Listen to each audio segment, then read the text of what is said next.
Fairytale.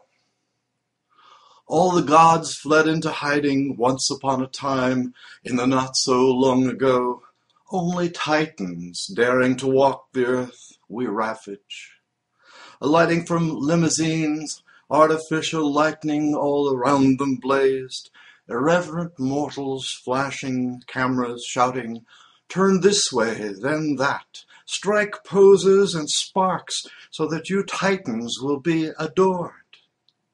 Worshippers discreetly afar off, dawdled in supermarket express lines. In this age of democratic despair, the ceaseless search for an assured place of everlasting public acclaim, the adored ones are lifted up, spurred by the clamor and long lenses in the street. But we are fundamentally creatures of the dark, all of us startled by sudden light, born to sleep and dream. Arousal centers in our brains, in fact, to awaken us from our natural state, normative somnolescence.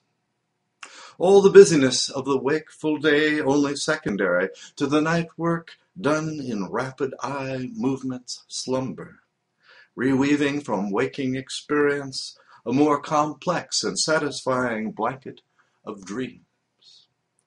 No wonder we were startled when, while adrift in our nocturnal reveries, this shy fairy-tale princess suddenly shimmered into our view, resplendent in white, carted in a crystal carriage, borne through the streets to her wedding with we pretend not to notice his oversized ears, his wandering gaze, Prince. This beautiful young woman, named for a goddess of the hunt, bringing style to the royal frumpery, soon blessed the house of sour winds with fertility and laughter, an heir and a spare. But we who toil below want to believe the rich and powerful are handed with their grander privileges, sharper suffering too.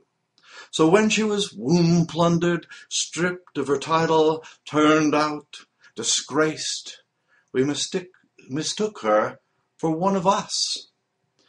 By then, long grown past shyness, this princess determined to become a titan of human compassion. Set out again, reached down to heal the hurting earth, the ill and the downhearted. Found her true identity in the land-mined rubble of her former regalities. Underlined her own worth, untitled, helped the neediest 500. This vagabond ex-royalty palace band came to live mostly in our collective dreams, transubstantiated into a kind of ceremonial mask we all could wear for hugging children rituals, shaking hands with Lepers Week, official AIDS patient recognitions too.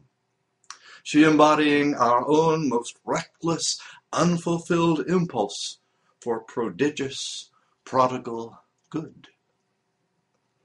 Although the gods claim that they shall never die, titans may, without their press agents and regular drivers, and when one such elevated earthly figure passes, her conveyance colliding with a 13th pillar, there are, of course, signs and commotions, and somehow we find it satisfying that while raising the Queen's colors on the day of mourning, the flag gets stuck at half-staff. As the casket passes to the sunlit stained glass abbey, even the sovereign bows stiffly, shivers afterward in that minute of silence as portentously a cloud slides over the sun. And what of this princess's miracles, you ask? How many commoners at Christie's were healed, reaching up to touch the high hems of her designer dresses? How many royals found procession day self-forgiveness by wearing some old blue suit she'd once liked? And I too would wonder which of the 2 billion watching that Saturday still speak her name when alone, yet dwell in their own unconscious, asleep or driving too fast under the influence. And how many more millions, full awake in their ache, yet dream of the broken promise of happily ever after?